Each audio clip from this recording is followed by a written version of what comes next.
Hello, hello, hello.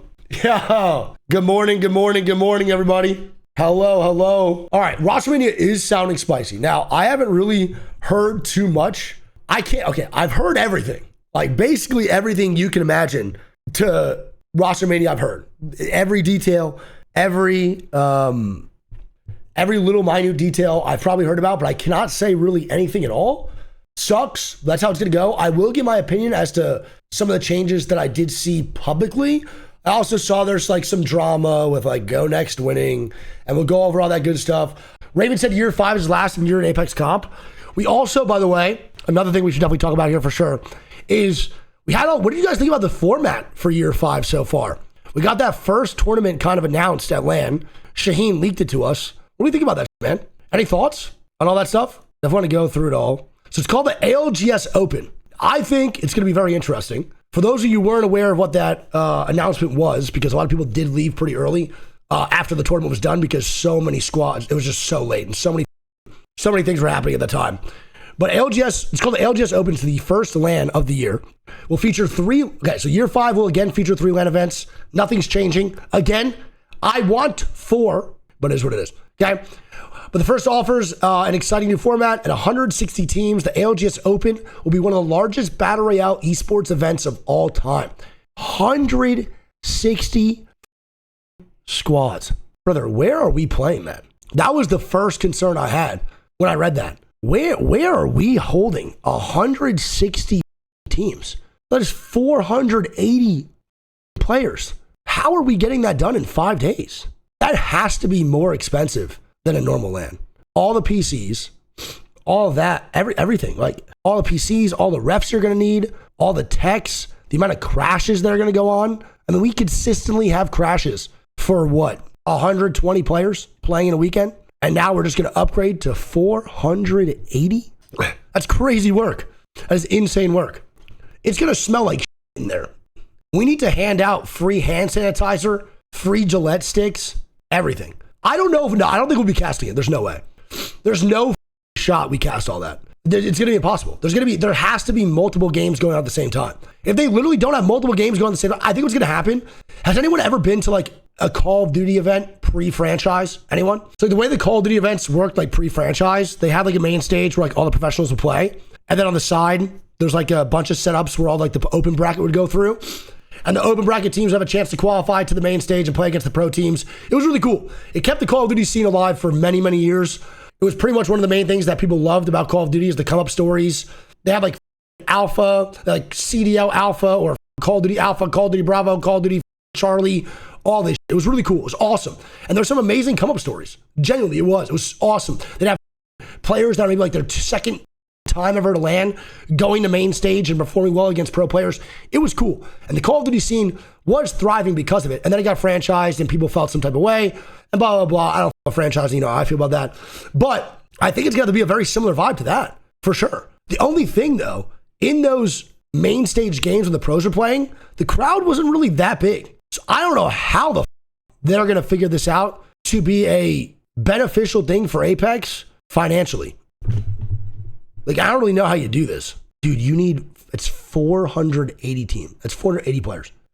No, I actually don't know the details. I can't fathom where 480 people are going to be. Obviously, some are not going to be playing at the same time. They'll show up to the venue later or whatever it may be. But, dude, that is crazy. That is insane. I really don't know how they could do this. I'm so nervous for the crashes. Bro, we crashed on, like, the biggest stage possible. They had, like, a 40-minute break. A player literally got fully kicked out. Imagine how many crashes are going to happen with 160 teams. Also, they implemented legend bans, which is pretty cool. In year 5, we're looking to increase the number of legends featured in competition, diversifying gameplay over the course of each series, and showcase players' depth of skill. I am a full-blown fan of this, by the way. Full-blown fan. And this is something that I could give a about what pro players disagree with. This is something strictly from a viewership perspective. This is going to be so much fun. This is going to be so much fun to have, dude. Genuinely. It's going to be such a good time for viewers of ALGS. Okay? Bans, here's how the bans will work. All legends that was picked by the most teams will be removed from the pool of available legends for the remainder of the series. If an entire class of legends is set to be removed at any point during the series. The legend that has been banned the longest will return to the pool of available legends. Legend bans will be used in the Pro League qualifier, last chance qualifier, and all 3 LAN events. Brother, everything's becoming extremely official right now. This is so cool. I love this, man. It is truly going to annihilate all of the one-trick ponies within Apex Legends in the pro scene. This is going to be so, so good. It's going to show which roster has the most depth and the most flexibility when it comes to playing the game. And I think this is what truly will show what a phenomenal IGL looks like. I think we've had a good idea, but this is the test of all tests for IGLs. Can you IGL mid-series 3 to 4 different metas? That is so hard. I don't play this game anymore, bro. Oh my goodness. How tough that is. You got to be a flex IGL? I'm good. I'm so good on that. I think players like Mac, like Fun, like Scurry, a lot of these players that just have such a depth roster of characters that they could play at a high level are going to be such a valuable asset to all these squads. Reps too, for sure, 100%. I think right now, listening to this specifically though, dude, I think Alliance is just like still to me the best team in the world. Hearing this, I think of Hackis just thriving, like thriving. I see Hackis thriving, I see Effect thriving, and I see Alliance thriving too. I mean, I'm lucky thriving too in this comp, in this meta with Legends bans. I think this is made for IGLs like Zero, made for IGLs like Hackis. I think Drop's gonna do really well. Sweet should be able to do well in this whole Legend ban system too.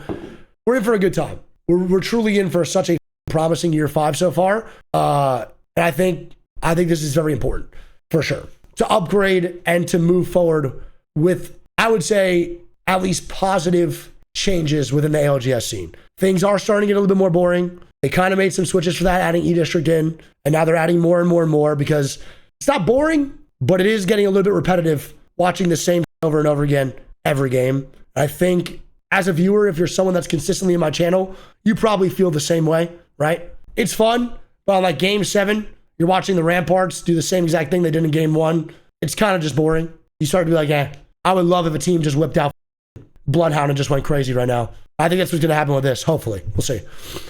Prize distribution. Dude, $5 million, the prize breakdown, which is fantastic. This year, the midseason playoffs championship prize distribution will include the top 30 teams. So initially, I don't really like this. I got to be honest. Initially, it was only top 20 teams at LAN would make money. Now it's top 30. Personally, I don't with that. That is maybe the only thing I don't really like. I think that is taking away the competitive aspect of the LAN just a little bit. I do feel like if you cannot make top 20 at LAN, you probably don't deserve to leave with a lot in your pockets. But I would even argue, I think only top 10 should make money.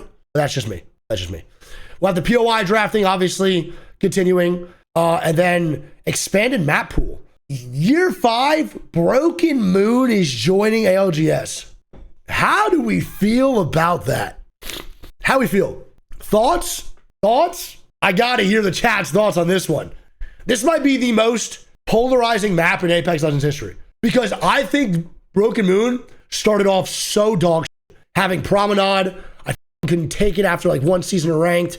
I even liked the map to begin with. And then after 1 season of ranked, I was like, bro, this sucks. This sucks. And then the update came out and that's banging, low key. I think the only way you can make Broken Moon comp viable is taking out zip lines. That's the only thing. Anything better than Olympus, I agree. That is something that I can get behind fully, bro. Olympus blows. I can't take Olympus anymore, for sure. But I think also people are forgetting. We did that quads tournament, don't forget, with some pros involved during, I forget who ran it, but the quads tournament happened. And for that was pretty good on Broken Moon. You guys remember that? That was pretty fun. A lot of people had a great time.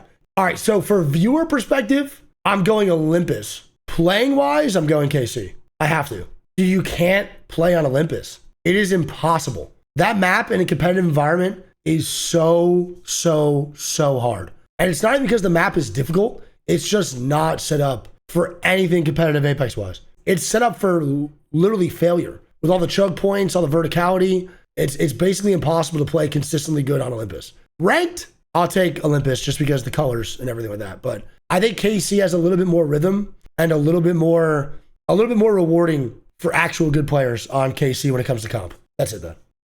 That's it. Dude, KC's not fun for ranked. I'd rather play Olympus for ranked, for sure. KC ranked is probably my least favorite thing. All right, so Broken Moon. So here's the map pool. World's Edge, Storm Point, E-District, Broken Moon. WRL, what are we thinking?